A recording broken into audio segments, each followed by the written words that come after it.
하나님 말씀은 로마서 1장 24절부터 32절까지 보겠습니다. 신약성경 240페이지입니다. 로마서 1장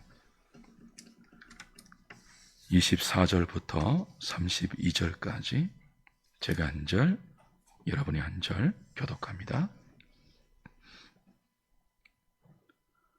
그러므로 하나님께서 그들을 마음의 정욕대로 더러움에 내버려 두사 그들의 몸을 서로 욕되게 하게 하셨으니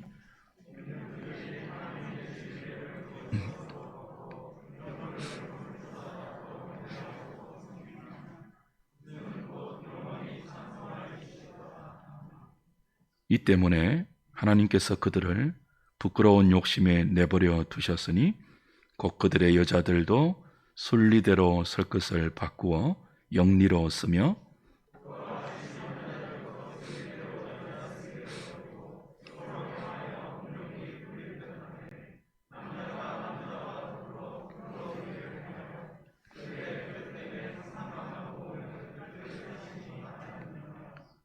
또한 그들이 마음에 하나님 두기를 싫어하며 하나님께서 그들을 그 상실한 마음대로 내버려 두사 합당하지 못한 일을 하게 하셨으니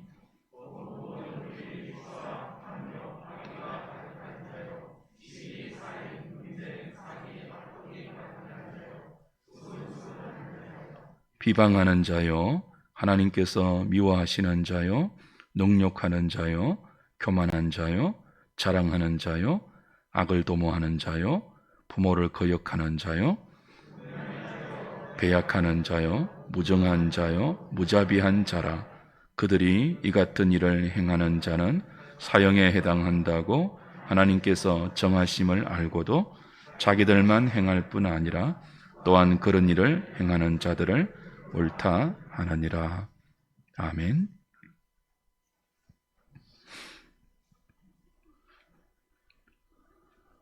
아담의 범죄 이후에 그리스도 밖에 있는 모든 인간은 하나님의 진노 아래에 있습니다. 모든 자연인은 하나님을 버리고 하나님을 떠나서 고의로 진리를 막는 불경건과 불의한 삶을 살고 있습니다. 성경의 진술입니다. 이로 인해서 하나님의 진노가 지금도 하늘로부터 내리고 있으며 장차 마지막 날에 영원토록 쏟아질 것입니다. 구원은 그리스도 안에서 이 하나님의 진노를 벗어나게 하고 벗어날 뿐 아니라 사랑의 나라, 그의 아들의 나라로 옮겨져 하나님의 진노와 정반대인 하나님의 은혜와 복과 생명을 누리는 것을 의미합니다. 하나님께서 예수 그리스도 안에서 우리에게 주고 있는 이 구원의 은혜와 복이 얼마나 좋은 것인지를 알기 위해서는 지금 하늘로부터 내리고 있는 하나님의 진노가 어떤 진노임을 이해하는 이해가 필요합니다. 오늘 본문은 사람들의 불의함과 불경건으로 말미암아 하나님께서 지금도 내리고 있는 하나님의 진노를 세 가지 형태, 세 가지 양상으로 설명합니다. 24절, 25절이 첫 번째 형태이고요. 26절, 27절은 두 번째 형태, 28절부터 32절까지가 세 번째 양상입니다. 이 세 가지의 공통점이 있죠. 내버려 둠입니다. 24절은 마음의 정욕대로 더러움에 내버려 둔다 그랬고요. 26절은 부끄러운 욕심에 내버려 둔다 그랬습니다. 28절은 마음에 하나님 두기를 싫어하는 상실한 마음대로 내버려 둔다 그렇게 말합니다. 모두 내버려 둠이 공통점입니다. 사람의 모든 불경건함, 불경건이 뭐라고 했죠? 상태라고 했죠. 하나님을 자기 삶에서 몰아내는, 하나님 없이 자기가 자기 삶의 주인이 되어 있는 상태가 경건치 않음, 불경건함입니다. 그 경건치 않음에서 모든 인생의 불의가 양산됩니다. 이 세상의 죄를 크게 두 가지로 요약한다면 불경건한 상태, 그리고 그런 상태에서 나오는 모든 불이라고 집약할 수 있습니다. 하나님은 모든 사람의 불경건과 불의에 대해서 진노하십니다. 분노하십니다. 화를 내십니다. 그리고 그 하나님의 진노가 지금도 하늘로부터 세상 가운데 우리에게 내리고 있습니다. 어떤 형태라고요? 우리가 생각하는 일반적인 하나님의 진노의 형태가 아닙니다. 내버려 두는 형태입니다. 악당들이 악한 일을 하면 벼락이 떨어지면 좋지 않습니까? 악인들이 나쁜 짓을 하면, 불의한 짓으로 선한 사람들에게 해를 끼치고 공동체에 어려움을 발생시킨다면 누가 봐도 알 수 있는 가시적인 천벌의 형태로 하나님이 화를 내시면 얼마나 좋겠습니까? 그러면 사람들이 야, 이렇게 살면 천벌을 받는구나 하면서 경각심을 느끼고 두려움을 느끼면서 자기 삶을 조심하지 않겠습니까? 그런데 하나님이 그렇게 하지 않으세요. 나쁜 짓을 하는데, 악하게 사는데, 불의하고 불경건하고 더럽게 사는데 그냥 내버려 두십니다. 그리고 성경은 그렇게 하나님께서 방치하고 유기하고 내버려 두는 그 상태를 하나님의 진노다, 천벌이다, 그렇게 설명하죠. 언제까지 그렇게 할까요? 마지막 심판의 때까지입니다. 그때까지 자기 마음대로 살도록 내버려 두는 것은 하나님의 진노를, 종국에 쏟아질 그 무서운 진노를 차곡차곡 쌓아두는 거예요. 우선 24절, 25절 한번 다시 보십시오. 그러므로 하나님께서 그들을 마음의 정욕대로 더러움에 내버려 두사 그들의 몸을 서로 욕되게 하게 하셨으니 이는 그들이 하나님의 진리를 거짓 것으로 바꾸어 피조물을 조물조보다 더 경배하고 섬김이라. 주는 곧 영원히 찬송할 이시로다. 아멘. 가장 먼저 사도가 설명하는 지금 현재 내리고 있는 하나님의 진노는 마음의 정욕대로 살도록, 더럽게 살도록 내버려 두는 형태입니다. 정욕대로 사는데, 여기 정욕은 원어로는 두 가지 뜻이 있어요. 하나는 열망, 열정, 그런 뜻입니다. 긍정적인 의미이죠. 또 하나는요, 정반대로 성적 타락이 부추기는 왜곡된 성적 열망, 그런 뜻이 정욕이라는 단어에 포함되어 있습니다. 본문에는 후자의 의미로 사용되고 있죠. 정욕대로 사는데 내버려 두는 게 뭐라고요? 벌이에요. 그 정욕대로 사는 것이 더럽게 나타납니다. 그 더럽게 사는데 내비두는 것, 방치하는 것, 간섭하지 않는 것, 그래서 그대로 더럽게 살도록 허용하시는 것, 그게 벌이에요. 보통 우리는 양심으로 알잖아요. 이거 조금 인간이 해서는 안 될 삶이다. 그런데 그렇게 살아도 아무런 일이 자신에게 생기지 않으면 어떻게 생각합니까? 그게 벌이라고 생각을 하지 않고요. 아, 벌 주는 하나님이 계시지 않는구나. 뭐 인생 별거 아니구나. 자기 욕망대로, 자기 기분대로, 자기 생각대로, 자기 욕구대로, 자기 하고 싶은 대로 사는 것이 최고구나. 그렇게 생각할 수 있죠. 아무런 일도 생기지 않으면. 근데 성경은 정반대로 말해요. 불의하게 살고 더럽게 살고 정욕대로 사는데도 자기 삶에 아무런 일이 생기지 않는 그 자체가 하나님의 진노래요. 사람같이 생겼습니다. 사람같이 말을 합니다. 겉으로 보면 분명히 사람이에요. 사람의 가죽을 뒤집어 쓰고 있어요. 근데 속을 보면 화인 맞은 양심이 있습니다. 더러운 욕심이 그 사람을 이끌어갑니다.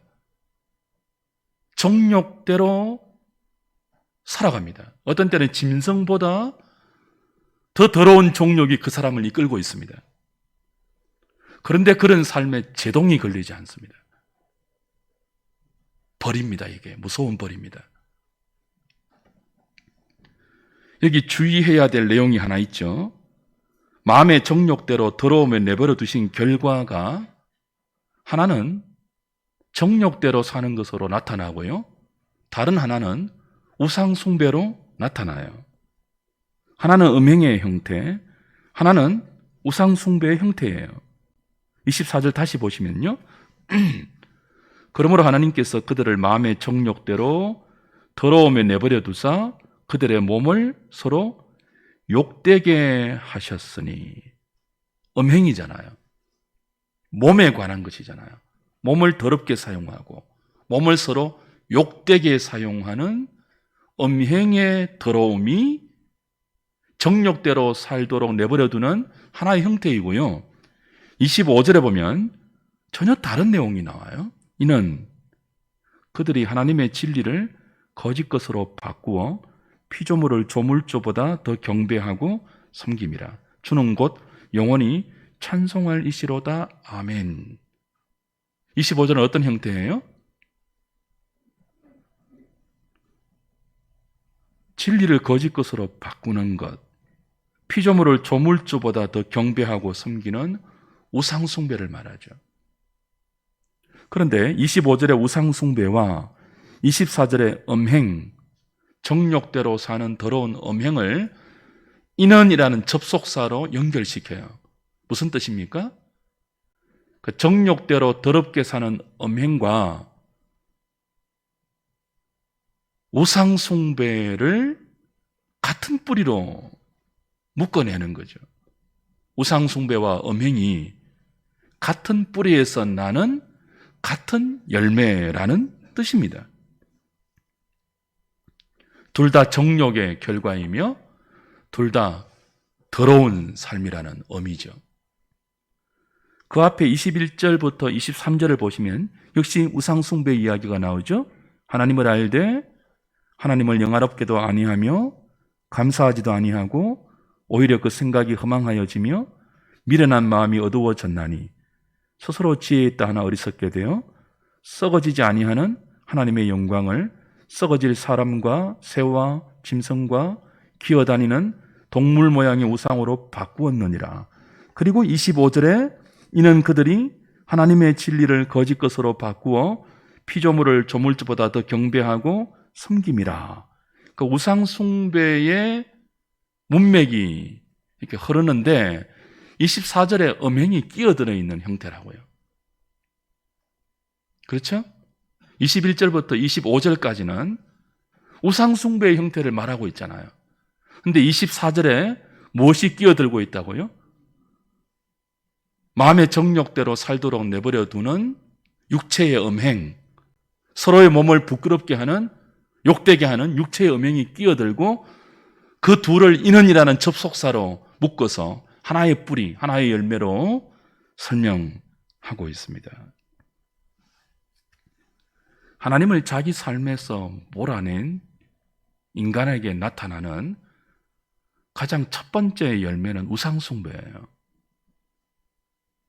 근데 이 우상숭배가 음행으로 연결됩니다. 똑같은 정욕의 열매예요.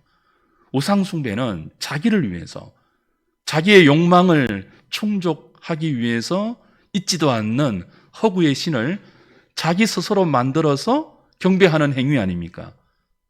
우상숭배는 정욕에서 나오는 거예요. 인간의 종교적인 탐욕에서 나오는 거죠. 근데 똑같은 정욕의 뿌리가 전혀 다른 형태로도 발휘되는데요. 육체의 음행입니다. 여러분, 이방 신전에, 이방 종교에 특별히 저급하고 하등한 종교일수록 종교와 성이 묶여 있는 것을 볼 수 있죠. 우리 가나안 이스라엘 구약 보면 가나안의 우상을 하나님께서 본받지 말라고 자기 백성들에게 명령하실 때 가나안의 대표적인 신이 바알과 아세라 아니에요. 이 바알과 아세라가 어떤 신이에요? 농경의 신이거든요. 농사의 신이거든요. 근데 가나안 사람들이 바알과 아세라를 경배하는 경배의 종교 행위가 무엇입니까? 그 바알 신전에서 바알과 아세라를 자극하는 성적인 행위예요. 사제를 통해서 공식적으로. 바알은 남신, 아세라는 여신인데요. 이 땅에 비가 내리려면 하늘의 남신과 여신이 성적으로 결합해야 그 결합의 결과로 비가 온다고 생각하고, 비가 오지 않을 때 뭐합니까? 이 두 신이 가만히 있다고 생각하고 두 신을 사람들이 자극하는 거예요. 종교 행위로. 그러니까 이방 종교와 특별히 하등 종교일수록 무엇과 밀접하게 연결이 되어 있다고요? 공식적인 음행과 연결이 되어 있어요. 왜요? 이게 마음의 정욕대로 더럽게 살도록 내버려둔 결과이기 때문입니다. 세상은 음행을 그렇게 심각하게 생각하지 않죠. 특별히 현대사회는, 그죠? 오히려 음행을 삶을 즐기는 요소라고 부추기지 않습니까? 무기력한 삶의 나름대로의 또 다른 활력소라고 속이죠. 그래서 음행을 세상은 그렇게 크게 취급하지 않습니다. 간통죄 폐지되지 않았습니까? 그게 왜 죄냐는 거예요. 인간의 권리 중에 하나라는 거예요. 그 법적으로 폐지시키죠. 그러나 성경은 음행을 단순한 쾌락이나 도덕적인 이슈의 범주로 가둬두지 않습니다. 훨씬 더 넓은 범위, 우상숭배와 같은 뿌리, 하나님이 없는, 하나님이 왜곡의 열매, 인간 상실의 시대에서 무지하고 오둔하고 안매한 인생이 만들어낼 수밖에 없는 영적 죄로 취급합니다. 심각한 죄로 간주해요. 이 음행이 어디까지 가는지 보십시오. 26절, 27절이죠. 이 때문에 하나님께서 그들을 부끄러운 욕심에 내버려 두셨으니, 자, 더러운 욕심이 무엇으로 연결되어요? 부끄러운 욕심으로 연결되어요.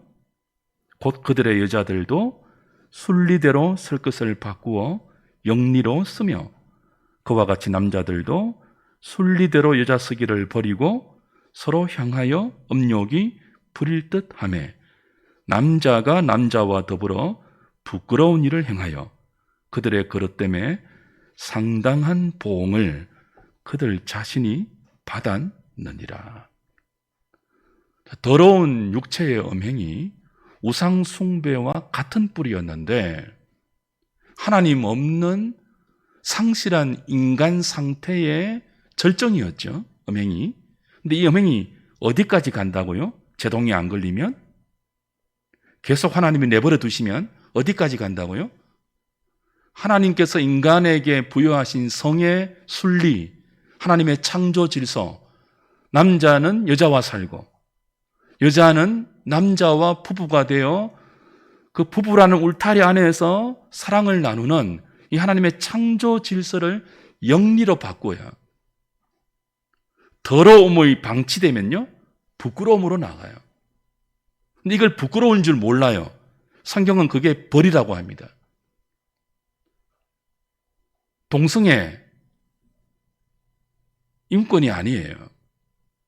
성적 취향이 아니에요. 사람의 성적 취향이 다양한데 그 개인이 그 다양한 성적 취향 가운데 하나를 자기의 취향으로 선택할 수 있는 권리가 동성애가 아니에요. 세상이 뭐라고 말하든 동성애는 하나님의 순리를 영리로 바꾸는 무서운 영적 일탈입니다. 심각한 하나님 없는 자기 상실의 왜곡이죠.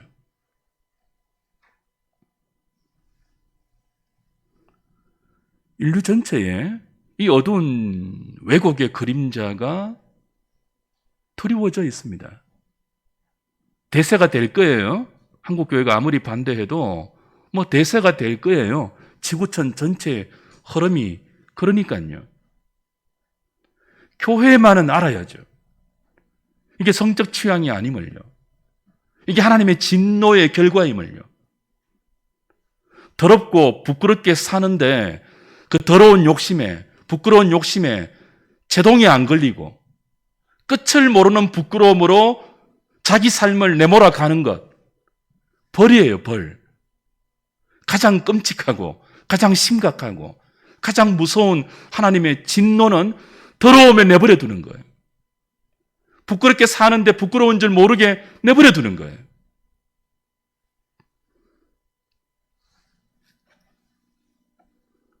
여기서 한 가지 생각해야 될 중요한 성경의 논리가 있습니다. 여자가 여자와 더불어 남자가 남자와 더불어 음욕을 불태우는 이 동성애, 이 부끄러운 죄는 이미 그들의 그릇 때문에 상당한 보응을 받은 결과라고 말하죠. 다시 보십시오. 27절 그와 같이 남자들도 순리대로 여자 쓰기를 버리고 서로 향하여 음욕이 부릴 듯하며 남자가 남자와 더불어 부끄러운 일을 행하여 그 다음 뒤에 그들의 그릇 때문에 상당한 보응을 그들 자신이 이미 받았느니라 그래요. 이게 성경의 논리입니다. 우리는 동성애라는 죄를 지어서 육체의 음행이라는 죄를 지어서 하나님의 벌을 받는다고 생각하잖아요. 우리의 일반적인 논리의 순서가 그렇잖아요. 우리가 죄를 지으니까 하나님이 벌을 하시죠. 동성애라는 더럽고 부끄러운 죄를 지으니까 하나님이 벌을 하신다고 생각하는 게 보편적인 우리의 논리의 순서 아닙니까? 근데 오늘 사도가 복음을 설명하면서 전혀 다른 논리를 우리에게 가르쳐 줍니다. 육체의 음행, 그게 브레이크가 걸리지 않고 더러운 정욕에 제동이 걸리지 않고 그것이 하나님의 순리를 영리로 바꾸어서는 동성애까지 나간다면 그 자체가 이미 하나님의 벌을 받은 결과라는 거예요. 하나님이 벌을 주셨기 때문에 그렇게 살 수밖에 없다는 논리이죠. 성경이 말하는 이 논리와 순서를 기억하는 게 중요합니다. 하나님이 내버려 두시면요, 이렇게 더럽게 살 수밖에 없고 부끄럽게 살 수밖에 없다는 논리예요. 이걸 기억하셔야 예수 믿는 복이 무엇인지를 여러분이 제대로 깨달을 수 있습니다. 나중에 결론에서 말씀드리겠지만 부끄럽게 못 살도록 하나님이 여러분을 막아주는 게 뭐라고요? 복이에요. 하나님의 창조 질서, 그 순리대로 평범한 삶을 살고 그 평범한 일상에서 벗어나지 않도록 울타리를 교회를 통하여 쳐주시고 벗어날 때마다 간섭하시고 징계하시고 꾸지람하셔서 다시 하나님의 은혜라는 이 울타리 안으로 들어올 수 있도록 끊임없이 간섭하는 게 복이에요.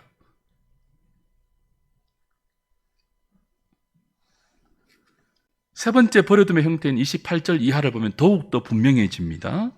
28절 이하, 지난주에도 보았는데요. 지지난주에도. 또한 그들이 마음에 하나님 두기를 싫어하며 하나님께서 그들을 그 상실한 마음대로 내버려 두사 합당하지 못한 일을 하게 하셨으니, 그 다음 21가지의 합당하지 못한 일의 리스트가 열거되죠. 모든 불의, 추악, 탐욕, 가득한 악의, 시기, 살인, 분쟁, 사기, 가득한 악독, 수군수군, 비방, 하나님께서 미워하시는 삶, 능욕, 교만, 자랑, 악을 도모하고 부모 거역, 우매, 배약, 무정, 무자비함. 이런 삶을 살기 때문에 벌을 받는 것이 아니라 이미 벌을 받고 있기 때문에 이렇게 살 수밖에 없다는 성경의 논리예요. 여기 상실한 마음이 어떤 마음이라고 했죠? 실성한 마음, 하나님이 없는 마음, 미친 마음, 그런 뜻이라고 했죠. 그러니까 하나님을 마음에 모시지 않으면요, 실성하게 됩니다. 그러니까 미친 마음이 되어요. 그 상실한 마음대로 내버려 두니까 어떻게 살 수밖에 없다고요? 21가지의 모든 불의의 열매들을 맺을 수밖에 없는 인간의 실존이 하나님의 진노 아래에 있다는 가장 분명한 증거다. 그런 논리죠. 주 안에 사랑하는 여러분, 사람은 하나님과 친밀한 교제를 위해서 하나님의 형상으로 지음받은 존재입니다. 우리 안에는요, 하나님으로만 채워질 수 있는 블랙홀이 있습니다. 그게 사람을 사람 되게 하는 가장 본질적인 요소예요. 하나님으로만 채워지는 우리의 영적 요소, 마음의 요인. 근데 그걸 두기 싫어하는 것이 뭐라고요? 실성한 마음이에요. 상실한 마음이에요. 미친 마음이에요. 근데 스스로 인간이 하나님을 몰아내고 하나님을 외면하고 하나님을 버리면 어떻게 될까요? 우리 안에는요, 하나님으로만 채울 수 있는 영적 블랙홀이 있다고 했지 않습니까? 근데 그 자리에 하나님을 모시지 않으면 대체품을 찾게 되죠. 첫 번째가 우상이고 두 번째가 음행이에요. 음행의 끝판왕인 동성애까지 사람들은 부끄럽고 더러운 욕망을 동원해서라도 하나님이 계셔야 할 우리의 영적 블랙홀에 다른 대체물을 끊임없이 채워놓는다는 거죠. 그런데 결과는 무엇입니까? 만족함이 아니죠. 기쁨이 아니죠. 생명의 근원이신 하나님이 주시는 참된 평안이 아니죠. 끝없는 허무와 끝을 알 수 없는 더러움과 부끄러움과 그리고 모든 불의와 추악과 21가지의 이 리스트들이 만들어내는 비정함과 무자비함과 무정한 세상과 사회와 삶이 되는 것입니다.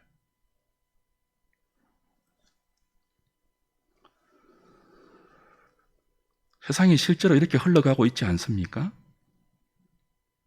여러분은 세상이 제정신이라고 생각되십니까?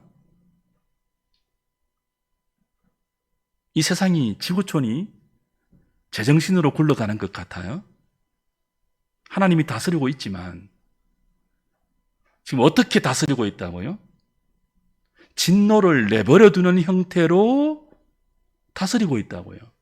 물론 마지노선은 있습니다. 때로 하나님이 천재지변으로 붙들고 있는 바다의 경계와 하늘의 경계를 풀어서 잠시 교만한 인간에게 경각심을 불러일으키는 때가 있죠. 쓰나미로, 지진으로, 폭우로, 기타 등등 자연재해로, 그죠? 근데 보편적인 우리의 역사 경륜에 하나님은 천벌이 아니라 내버려두는 유기의 형태로 당신의 현재적인 진노를 나타내고 계십니다. 그래서 인간이 끝없이 교만해집니다. 하나님이 안 계신 것처럼 느낀다고요. 이래도 괜찮구나. 신은 없구나. 인간이 최고구나. 우리 하긴 나름이구나. 근데 이게 영원토록 그렇게 되지 못하죠. 마지막 날이 있죠. 각기 심판대 앞에서 몸으로 행한 그 행위대로 심판받을 최후의 심판날이 있죠. 그때 우리는 그리스도 안에서 안전하게 보호될 것입니다.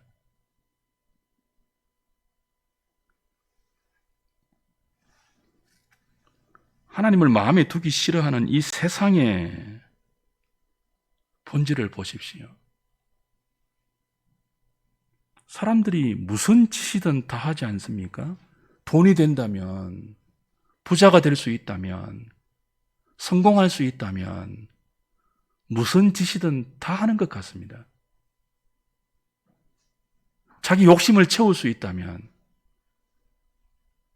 육체의 쾌락을 즐길 수 있다면 무슨 짓이든 다 하지 않습니까?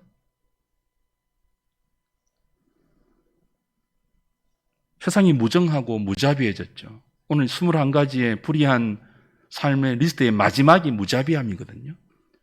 결국은 무자비함으로 진전되고 있습니다. 하나님 없는 상실한 마음의 종착점은 무자비함입니다. 정치를 보십시오. 영화를 보십시오. 경제를 보십시오. 법조계를 보십시오. 어디로 치닫고 있습니까? 정의요? 공정요? 상식요? 아름다움요? 선함요? 진리요? 그렇지 않습니다. 무정함과 무자비함으로 치닫고 있죠.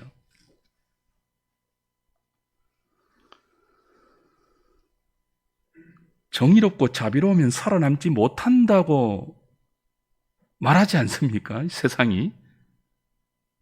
영화를 보면요. 예전에는 서부극이나 사무라이 영화나 중국 액션 영화에도 나름 낭만이 있었습니다. 나 때는요. 클린트 이스트우드 아시죠? 그가 등장하기 이전에 서부 영화는요, 결투가 있어요, 결투.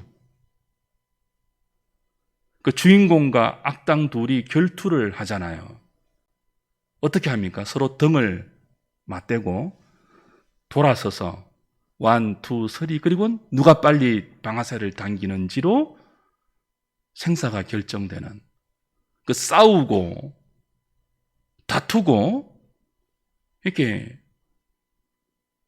죽이고 죽이는데도 나름 원칙이 있고 로맨틱이 있고 정의로웠잖아요.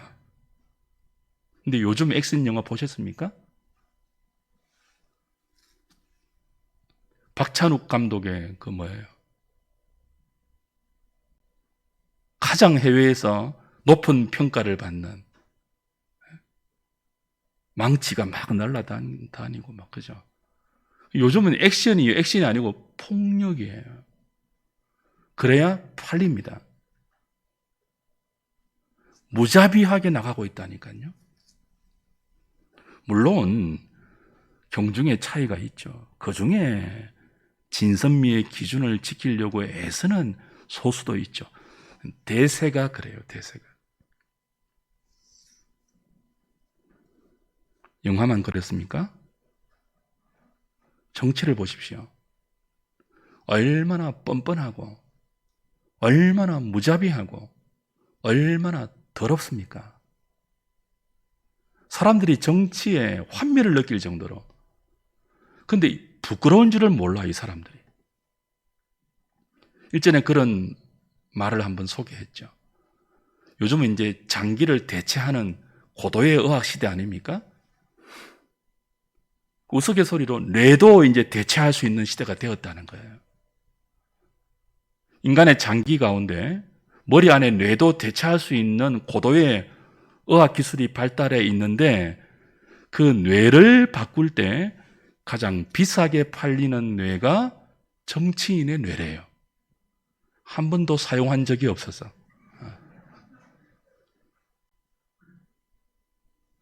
그런 사람들이 나라를 다스리고 지구촌을 점령하고 경제는 다릅니까? 여러분, 경제가 정의롭습니까? 무정하고 무자비하지 않던가요? 경제가 약자를 배려하고 없는 자를 고려해서 이익을 추구하던가요? 근데 세상이 이렇게 흘러가는 것이 뭐라고요? 벌입니다. 이미 우린 벌을 받고 있는 거예요. 이게 벌인 줄 모르니까 문제예요.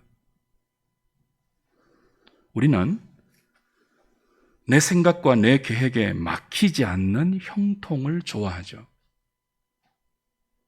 그러나 분명히 욕심인데도 우리가 알잖아요. 이건 욕심인데 좀 과한데 그렇게 욕심을 부리는데도 그 욕심대로 이루어지면 그게 복이 아니에요.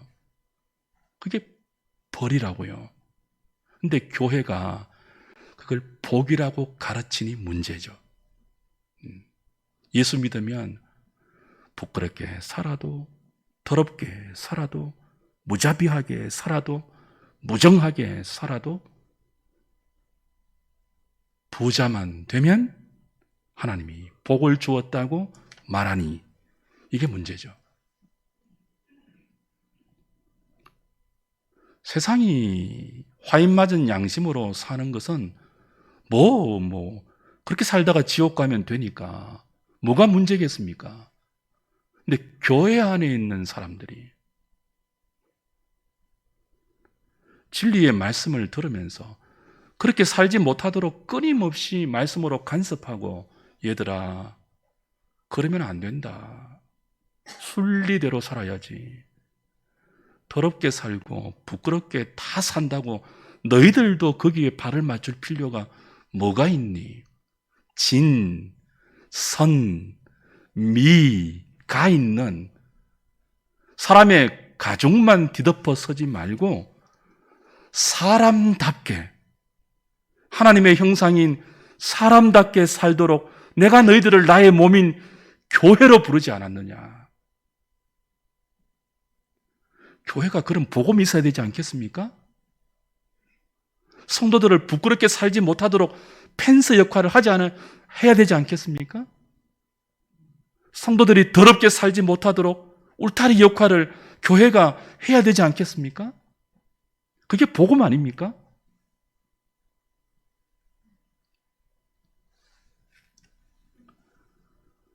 자기 기분대로 자기 마음대로 사는 사람이 여기 있다고 가정해 봅시다. 잘못한다고 옆에서 눈총을 주기도 하고 지적을 하기도 하고 때론 말을 해주기도 하고 책망을 해도 모르고 무시하고 그러면 다음부터는 어떻게 합니까? 간섭을 안 하죠. 아예 그 사람은 사람 취급을 하지 않고 그냥 그렇게 살도록 내버려 두지 않습니까? 근데 정작 본인은 자기 마음대로 하는 그것이 자랑으로 알고 안하무인격으로 계속 무례하고 더럽고 부끄럽게 산다면 그건 다른 사람들이 자기를 인간 취급 안 하는 거잖아요. 그게 벌이잖아요. 자랑이 아니고. 세상이 자기 마음대로 흘러가는 게 뭐라고요? 자랑이 아니올시다. 벌입니다. 우리는요, 그 벌에서 벗어난 사람이잖아요. 그 자리로 가지 못하도록 예수님이 죽으셨잖아요. 그렇게 살지 않아도 되도록 예수님이 부활하셨잖아요.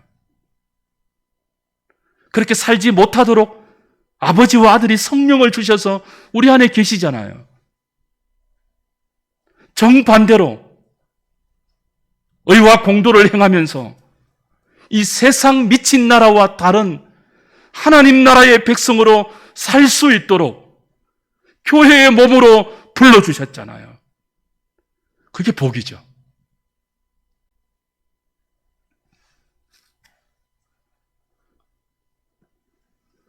주 안에 사랑하는 여러분, 여러분 마음대로 안 되는 것이 하나님이 여러분을 사랑하시는 증거임을 아시기 바랍니다. 그리고 마음대로 사는 인생을 부러워하지 마세요. 지금 예수 믿고 구원 얻은 저와 여러분에게 허락되는 복과 은혜가 무엇이라고요? 우리 정욕대로 살지 못하도록, 더럽게 살지 못하도록, 부끄럽게 살지 못하도록, 미친 마음으로, 상실한 마음으로, 실성한 마음으로, 이 21가지의 리스트들, 여러분 이거 낯선 내용들 아니잖아요. 29절부터 쭉 나오는 이 21가지의 리스트들, 상실한 마음대로 내버려둔 결과 나타나는 필연적인 삶의 이 불의한 열매들이 생전 처음 보는 내용들이에요? 아니잖아요. 매일 아침 저녁으로 뉴스에서 볼 수 있는, 아니 어떤 면에서는요, 우리 안에도 나타나는 너무나 낯설지 않는 익숙한 우리 주변의 민낯 아닙니까? 무엇이 복이라고요? 그것이 너무나 낯설고 어색하고 우리 몸에 맞지 않는 옷처럼 그렇게 느껴지도록 온 세상이 그렇게 살아도, 온 세상이 제정신이 아닌 미친 사회로 치달아가도 우린 그게 뭐예요? 익숙하지 않아서, 도무지 적응이 되지 않아서, 여기가 낯선, 그래서 새하늘 새 땅이 기다려지는 어려운 심령이 상하는, 여기에 적응하기 위해서 수단 방법 가리는 것이 아니라 주의 성령이 우리에게 인도하고 가르치는 대로, 어린 양이 인도하는 대로 한 걸음씩 진리의 말씀을 따라 어렵고 아름답고 거룩한 삶으로 내디뎌 가는, 그렇게 살도록 등을 떠미시는 하나님, 그게 복 아닙니까? 우리 그렇잖아요. 그래서 예수 믿는 사람들이 막차 많이 타잖아요. 남들도 아파트 사놓으니까 집값이 뛰는데, 남들도 이 주식 사면은 대박이 나는데, 우리도 인간이니까 마음의 그 격동을 받아서 한번 그 대열에 합류할 때 여러분 잘 되던가요? 예? 형통하시던가요? 아니요. 막히지 않았습니까? 막차 타지 않았습니까? 하나님 내게 왜 이러십니까? 그러지 않았습니까, 여러분? 근데 그게 뭐라고요? 그게 하나님이 여러분을 버리지 않고 간섭하시고 보호하시고 막아주시고 등을 떠밀어서 정반대 방향인 생명으로 우리가 살아낼 수 있도록 인도하신 하나님의 은혜와 복이라고 성경은 이야기합니다. 부모는요, 남의 자녀가 사고 치면 야단치지 않습니다. 내 자녀 아닌데요, 뭐. 근데 우리 자녀가 사고 치면요, 안 내버려 둡니다. 야단치고, 잔소리하고, 꾸중하고, 심지어 종아리를 때리더라도 계속 그렇게 살지 못하도록 간섭하고 막아냅니다. 내 자녀니까, 내가 부모니까. 우리가 누구라고요? 하나님의 자녀입니다.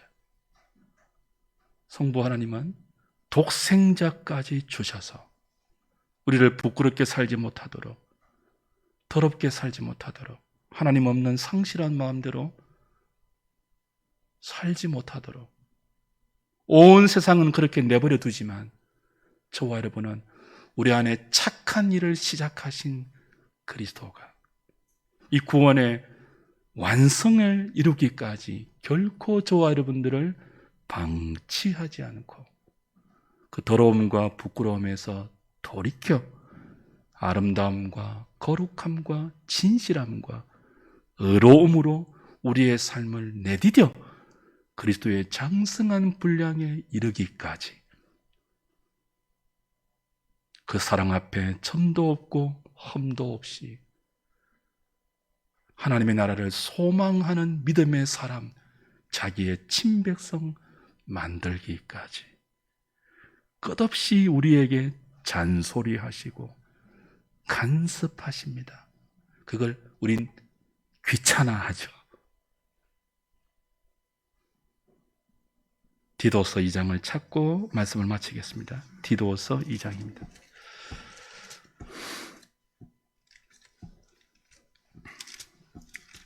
디모데 전후서 디도서 2장 11절부터 보십시오.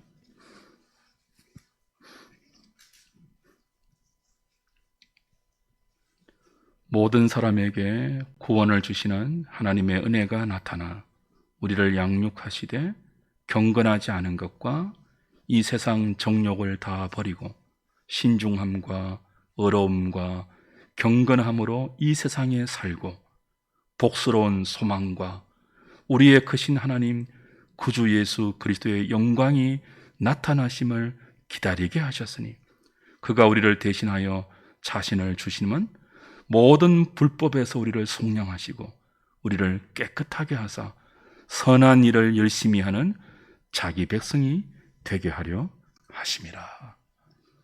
이 목표를 향하여 하나님 우리를 열심으로 간섭하고 있습니다. 그래서 우리는요, 편안하지 않습니다.